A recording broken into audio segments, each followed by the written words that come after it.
Disclaimer: the views and opinions expressed in this program are those of the speakers and do not necessarily reflect the views or positions of any entities they represent. Listener discretion is advised.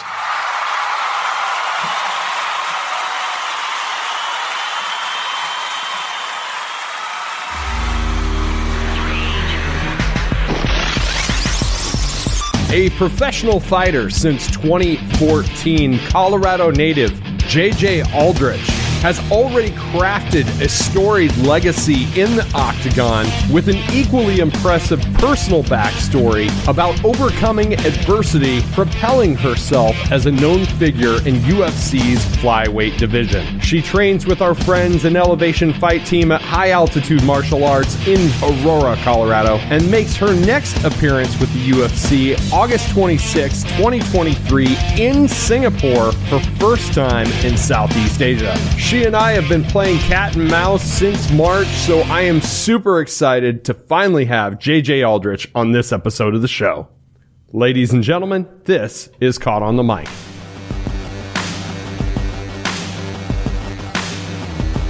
So I got to talk a little bit about a circle of coincidences. Last week, I'm recording a podcast with Chepe Machine Gun Mariscal.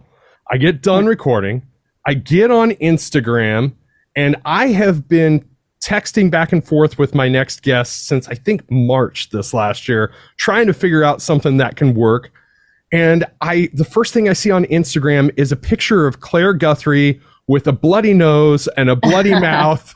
And she says, JJ Aldrich gave me 2 of these things. And I said, that was too coincidental that I talked with Chepe. And then I see some damage done by JJ. JJ, how the heck are you? I'm doing great. Thank you. How are you? Good. It has been a busy week for you, it looks like. I saw a little bit of fun going down at High Altitude Martial Arts from your last Instagram post. How did you spend the day today? Today I was at the gym training like always. I was actually out of town for a little bit in Poland. And so as soon as I got back next day, I was hitting the ground running, fight camp right away. So just in the gym working. All work and no play, right? Yes. Well, thankfully my work is kind of play, so it's all right. Absolutely. So without further ado, you've had quite an extensive fight career. Anybody that is no stranger to the fight game knows that you've been in it for quite a while, but maybe they don't know who you are personally. So why don't you introduce yourself and let's talk a little bit about your origin story. Awesome. Yeah. I was born in Denver, Colorado. So I was actually born and raised here. I started my mom put me and my older sister in Taekwondo when we were little because my sister is getting bullied.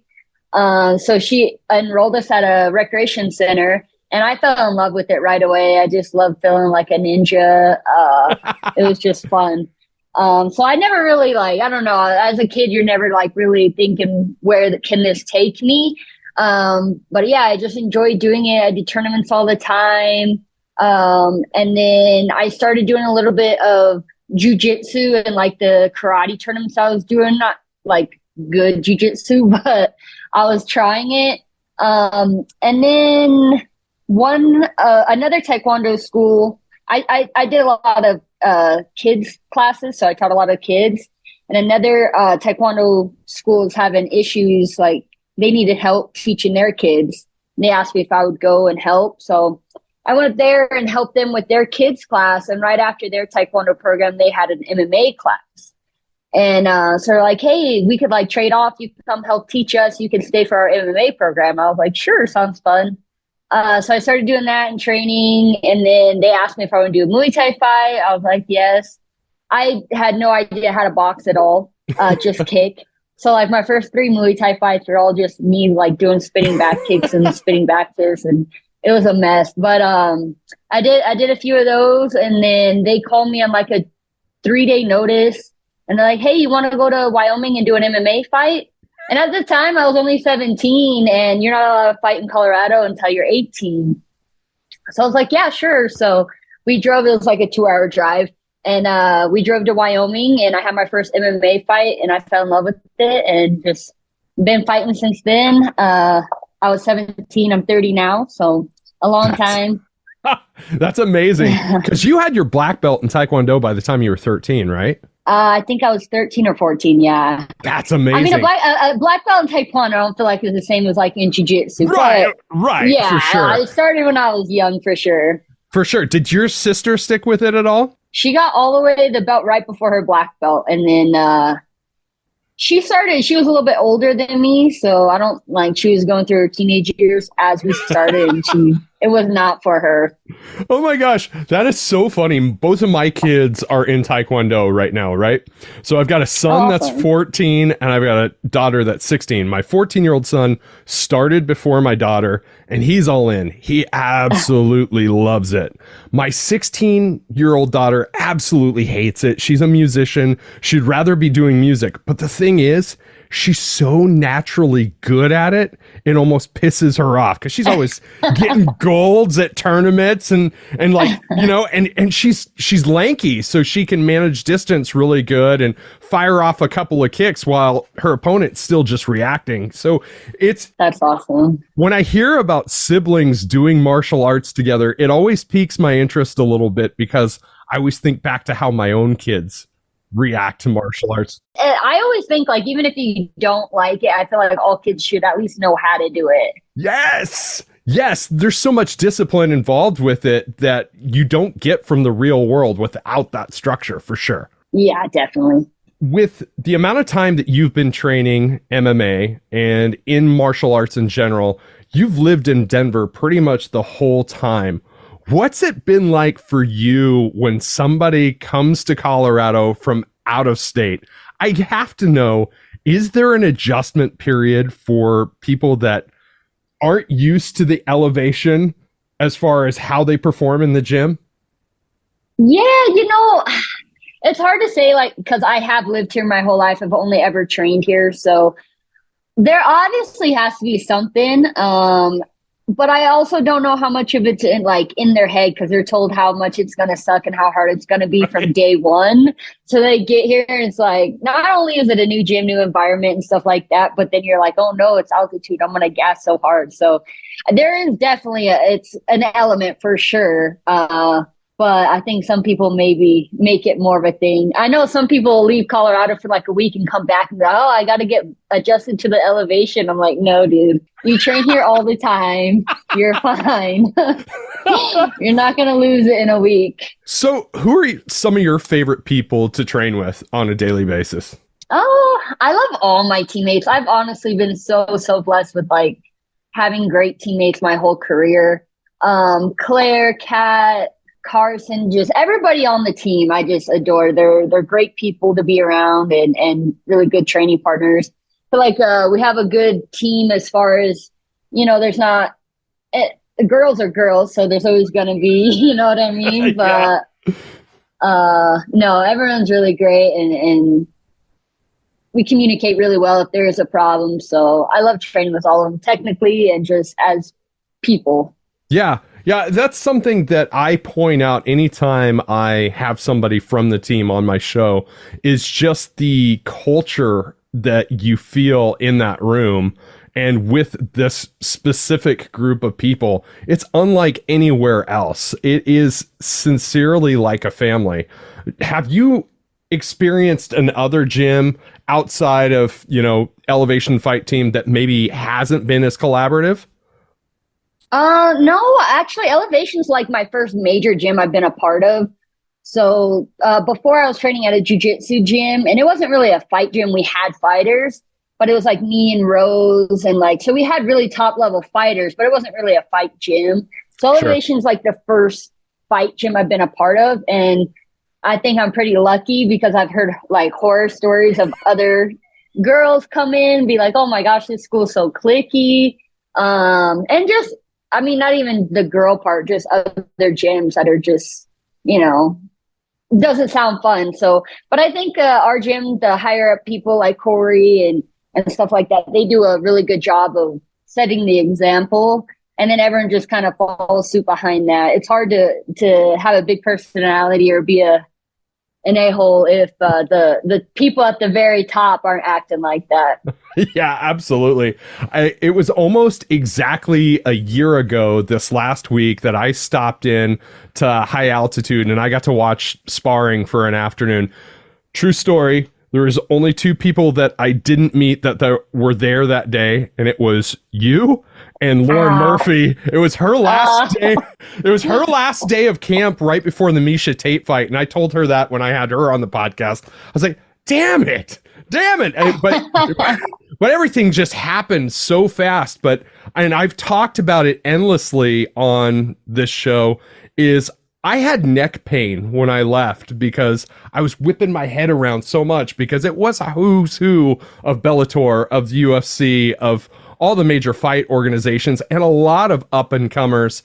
You know, I was super excited to get to talk to Chepe because I think his path to the UFC is really interesting. And everybody said, gosh, he should have been there a long time ago. Yeah. As somebody that's a seasoned veteran, because you've been signed to the UFC since 2016, what are some of the biggest changes that you've noticed since you've been a part of the organization? Ooh, I think the Apex definitely has been way different. I think my last 4 out of 5 fights were at the Apex. So yeah, I've always been a part of either Reebok or the Venom. So that was always kind of, I never had like the sponsorship part. But I've heard a lot of people say that was a big change for them. I don't really think too much has changed besides like maybe the Apex and going from Reebok to Venom, but that was pretty similar. It's just different stuff in the bag. Yeah. But other than that, it's been pretty much the same. Fight week is always pretty similar. Even the employees are pretty much the same since I started. So Right. But do you feel that the culture of MMA has changed a lot over the course of the past 7 years? From somebody that's on the outside looking in, it feels like public perception has definitely changed for the better. Is that something you notice as well or experience as a fighter yourself? yeah, for sure. I feel like the sport's grown. It's the fastest growing sport there is, but even just the past 7 years, there's fights like almost every single weekend compared to before. Maybe two a month. I think the rosters have grown so much. There's more weight divisions. When I first started, I was the 115er because it was 115 or 135. So they added another division. So definitely a lot more talent. People coming up from other countries, just because it's slowly grown over there in like Brazil, China, stuff like that. So slowly building up. And yeah, it's been great. I also feel like for the most part, I've gotten a lot more notice for my fights. I think not this fight I have coming up, but the fight before that, they called me for like 15-week notice. Wow. But I think they're just like filling the cards faster because they have so many athletes now and so many fight cards that they have to have them so far out in advance. So, I guess there has been some changes, but as far as like fight week stuff, it's been pretty similar.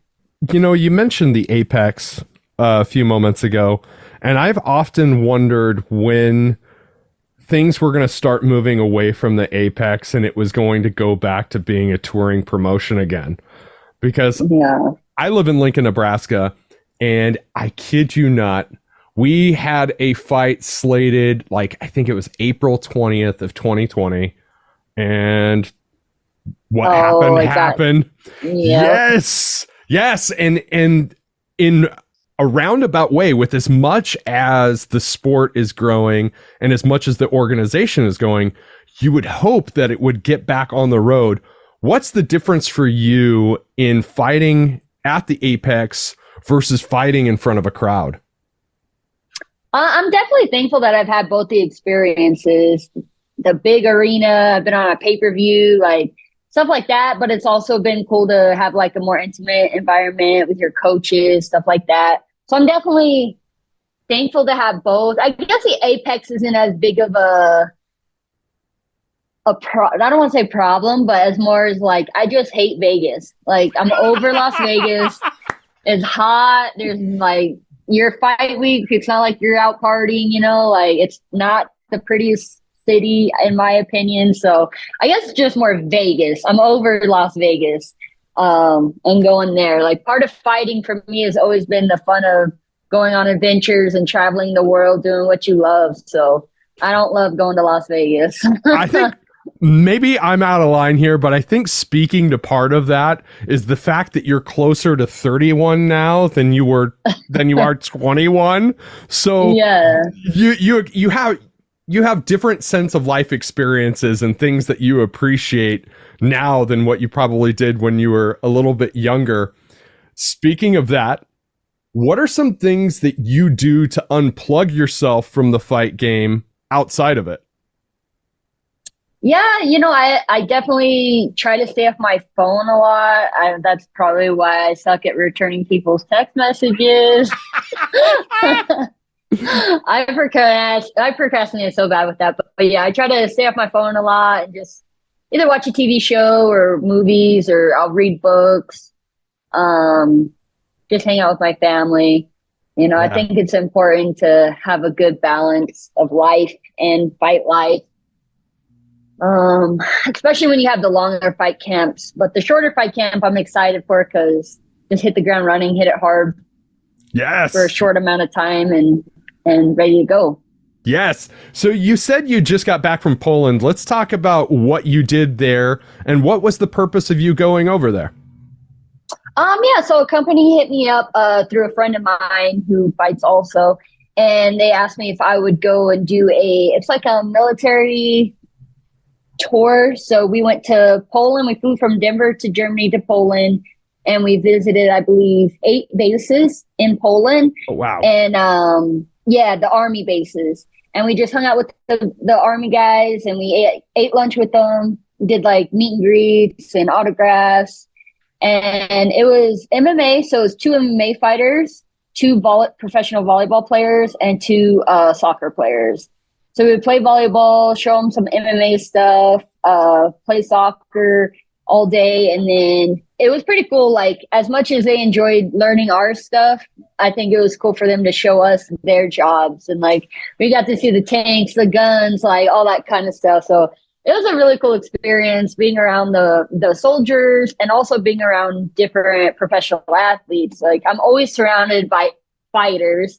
Right. It was cool to get kind of like a fresh take on a different sport. Yeah, for sure. So funny thing, whenever we're done with this podcast, I want you to get on Instagram, look at Drew Dober, your teammate's current story, because he had to take a shot by a taser at a military base today, and they videoed it. No. And it is the funniest thing ever. Oh, no. So that didn't happen to you. No, I'm not trying to get tased by nobody. That doesn't sound like a good time at all. No, not at all. I saw it, and just the look on his face the minute he got hit, it was priceless. So you'll have to check that out. I'll have to go look. So what was the last show you found yourself, TV show, that you found yourself really getting into? I think I'm a little late to the party, but I watched Game of Thrones recently. Yeah. And it was really good. I'm glad I finally watched it. I don't think I've started a new one yet. I think I got to find a new one for Fight Camp. That's always my thing. I either find a show or like a movie that has a lot of them. I can binge watch them. For sure. So what does a normal week look like for you? Like a Monday through Friday? How many days a week do you train, and what does that look like for you? Yeah, I'm at the gym basically every day, 2-3 times a day. I train Monday through Saturday. I'll just do I push pretty hard through the week, and then Saturday mornings I'll do like a session and then be done for the weekend. I like to run a lot. We do sparring. In Fight Camp, I'm a pretty boring person. All I do basically is go to the gym, eat, and take a nap. That's all right. That's called keeping focused, right? So speaking of Fight Camp, you have a big fight coming up August 26th. What can you tell us all about that? So I got the call actually the day before I left to Poland. So I'm glad timing wise it worked out. And they're like, hey, do you want to fight this girl? Her name's Nalayang, August 26th. I was like, yeah, definitely. And they're like, all right, it's in Singapore. And I was like, all right, we're going to Singapore. Text my coaches, and they're all excited for me. So yeah, I was like, all right, I'm going to go do this trip and come back and hit the ground running. Have a good 7-week camp. We'll have about 5 weeks here in Denver, and then we're leaving a little early to get adjusted to the time zone, which I'm glad we planned on after my trip to Poland. It was a good decision. That makes sense. So have you ever been to Singapore? No, I've never been to Asia, so I'm really excited. Nice. Yeah, one of my coaches is like, oh, it's my bucket list to corner a fight in Asia. So I'm like, hey, that works out. What are you excited about with that trip outside of the fight? Are you going to do any tourist type stuff? Probably. I think we'll be out there, like I said, an extra week early. So we'll be out there for 2 weeks. So I'll have a little bit extra time, obviously still train. But yeah, I haven't looked into too much as far as what is like. I've seen they have some really nice gardens and botanical stuff. So definitely want to check that out. Check out the hotel with the big boat looking thing across it. But yeah, we'll definitely have some time to do something. Being out there so early. Fantastic. So without giving away your fight strategy, which I would never ask anybody to do in a million years, what are you implementing differently in your camp this go around that maybe you haven't had in your toolbox in the past? I think every fight brings out a new version of yourself, and if not, then you're not progressing, getting better. So I think this fight, I just really want to be able to push a pace and for myself. I know she's a very aggressive fighter, so it shouldn't be too hard to have a fast-paced fight. And just go out there and fight as hard as I can. I think my last fight, I wasn't too happy with my performance. We all have those fights, but definitely looking for a little bit of redemption.